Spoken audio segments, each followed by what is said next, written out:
We had been there for about 6 weeks. There was also a spell.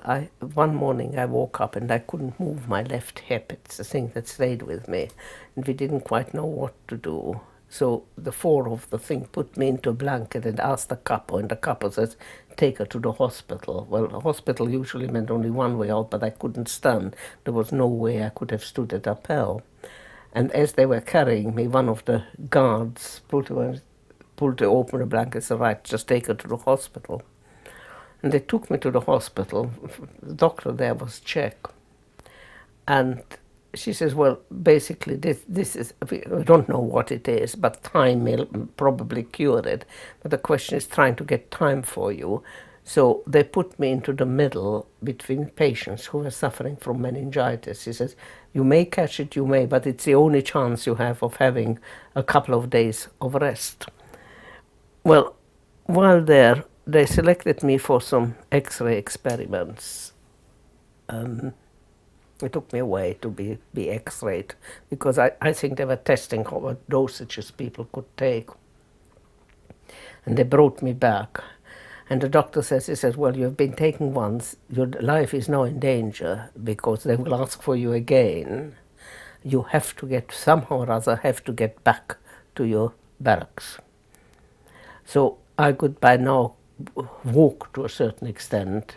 So the next occasion when they brought somebody, came from our particular hut, I just joined them and went back to be with my friends. So we five of us stayed together, but we realized then that life, it was very risky. There was the chances of survival were getting less and less because as we were getting weaker, as we were getting more and more starved and more thirsty, suffering from dehydration, our chances of survival lessened, and there was only one way out, apparently, and that was death. On one occasion then, Dr. Mengele came and he asked for some volunteers. He wanted doctors and nurses to go with the slave labor transport. Now, and I decided that this is it, and I stepped forward, and my two doctors and two nurses with me, we stepped forward and we volunteered to go with the slave labor transport. Now, you never knew when you volunteered whether this was really true or whether you were being volunteered to be taken into a gas chamber. There was just no way of knowing.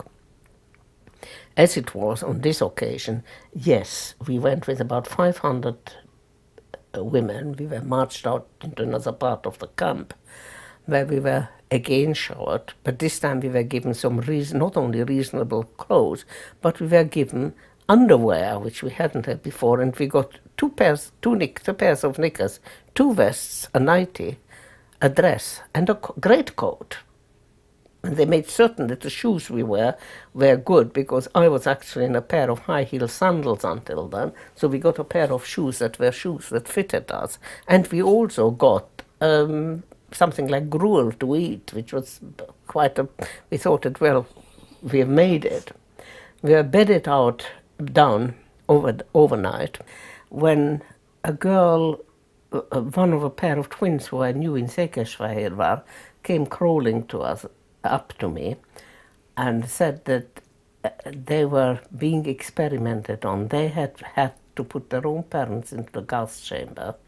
They were being experimented on, and they didn't think they were going to survive because from what they saw there, it wasn't likely to.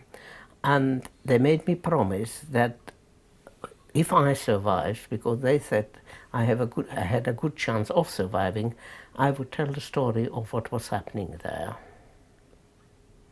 Well, it took me a long time before I came around to do so.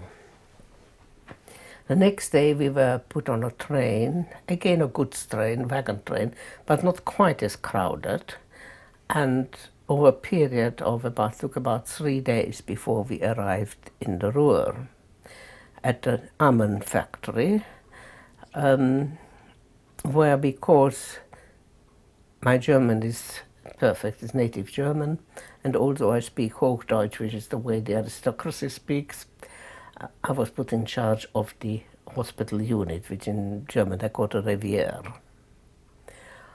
There were funny rules, like for instance, you couldn't have more than 5% of your people ill at one time.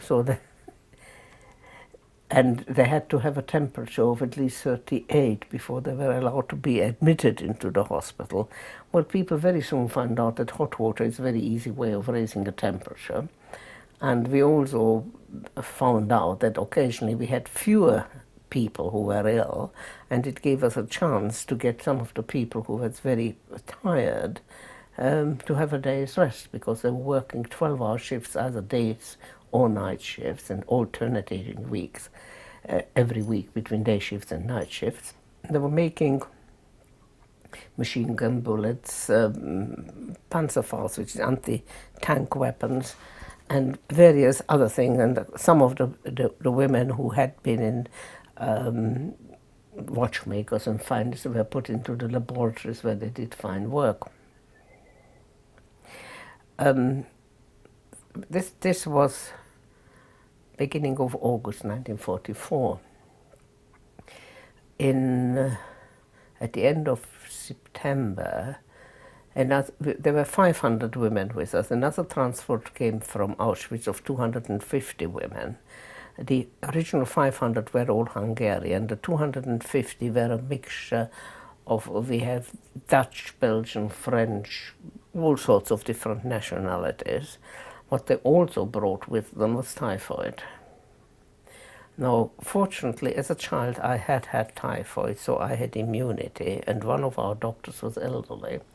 So we volunteered to go into isolation with the people who had typhoid, into like a separate encampment, which was cordoned off and wired off, and where the Germans only dared to come to the gates to bring the food there lunchtime, and then stepped well back before we could put the empty ones out. Their fear of illness and contagion was really quite something. We were actually very fortunate, because during the time that I was there until the end of March, from end of July, beginning of August 44 to the end of March, we only had 8 deaths, which shows, first of all, that people must have been very fit to start with, and that somehow or other, a minimum amount of medication we had, because we only had very primitive medication. We had tannin, we had digitalis, we had paper bandages, and it was really, but it wasn't only for us. I mean, the Germans didn't have it much better at that period either. Towards the end of the stay there, they decided that I was sabotaging the war effort. I was keeping too many people in hospital. So they decided that I had to go to work in the factory as well, and I had to, as a punishment, go on night shifts. It was actually quite amusing in an odd way, because by now the material we were given, the iron, was so bad that to work to the tolerance that they wanted just wasn't possible. So you shaved more off the inside of a machine gun bullet, and the cap didn't fit, so the whole thing got discarded. It actually gave you more opportunity for sabotage than by keeping extra people in hospital.